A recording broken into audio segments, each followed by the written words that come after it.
Good morning. My name is Devondra Robertson. I am a senior at the School for the Talented and Gifted High School at Uvalde Townview Center.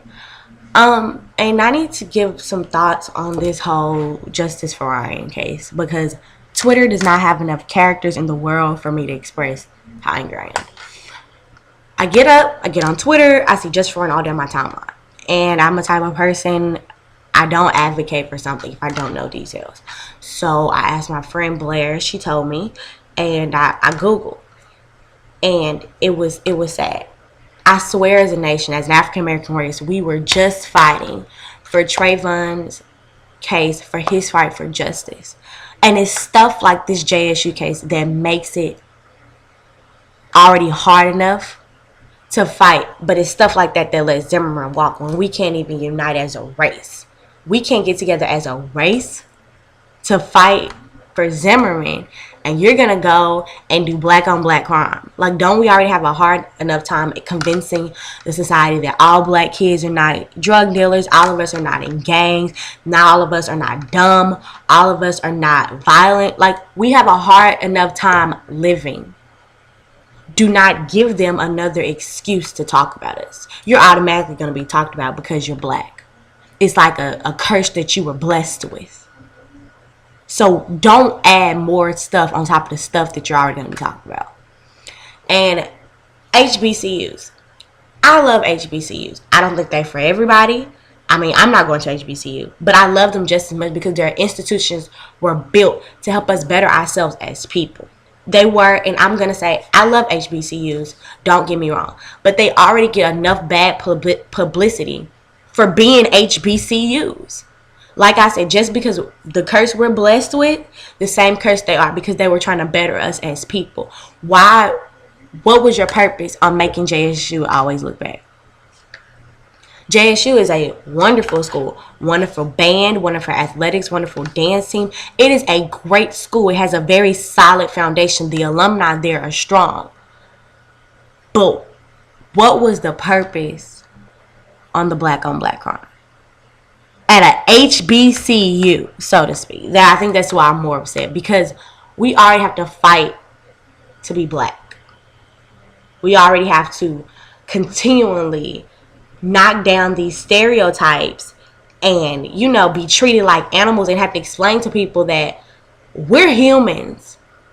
This is not the Holocaust, and dehumanization will not take place here. But it's just hurtful that we have to wake up to stuff like this when we're supposed to be fighting for justice as a unit, and we have to fight for justice within us. Nobody takes us seriously as a race anymore because we can't get ourselves together.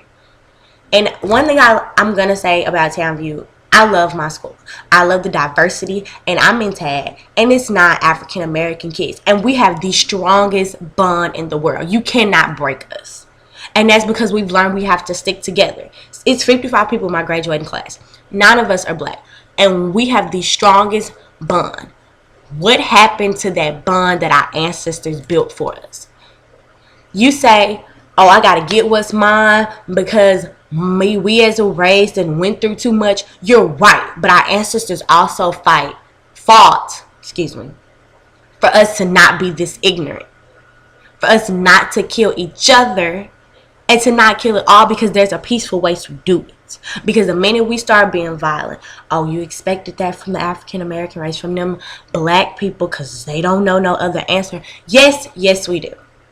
And that is my problem, because we are hypocrites ourselves as a race when stuff like this to Ryan happens. And here's another thing. This is maybe, and I'm gonna say it, and you can condemn me for it, and I don't care. When Obama became president, all black people were happy. I'm not gonna lie, all of us were happy. We were like, yay, black president, woots woots. This was a milestone in the African American race. It was our stepping stone to do really, really well. And then African American crime has went up 13%. And to me, we all were like, everybody was like, I'm going to teach my son to do this because I can do this now. We have a black president, whoop-de-whoop, blah, blah, blah, whatever. when he became president, instead of you doing all this talking, that should have been your stepping stone as a young man, as a young child, as a young teenager, as an old man, to automatically do better within your race, do better in your life, to beat down the stereotypes that Obama kind of started. I'm going to be for real. And we go walked around and we saying, go black president. My president is black. Whatever. And yet our crime rate went up.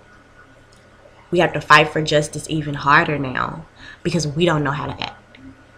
And for the kids that tell you, well, maybe because watch across the, country, we read a book called Invisible Man, and in that book, one of the scenes, the narrator, he is in this, I guess, battle, like a boxing battle, and it's with black men, and they're treating them as if they're animals, and they're fighting, and that's what we're doing now. And and I love that every black person should read that book, because that book is such an enlightenment on life, on how we're invisible to society until we do wrong. Nobody pays attention to the goods we do. Nobody pays attention to our successes. We are invisible unless we're being negative, and that has to stop. That has to stop as a race for us to get anywhere. And like Pat Justice said, we are no longer slaves, but we sure not free. We aren't. And that's being real. I mean, death don't always taste that good, but we're going to kill ourselves as a race before any race gets to do it before us. And I'm going to be so honest with you. We are going to kill ourselves from within if we don't act right. And now I see why racists don't take us seriously, because we are a hypocritical race. We are. We fight for justice against other races, against a system that wasn't even built justly for us. And we have to use that same flawed system to condemn our own. That's a problem. And we need to fix it.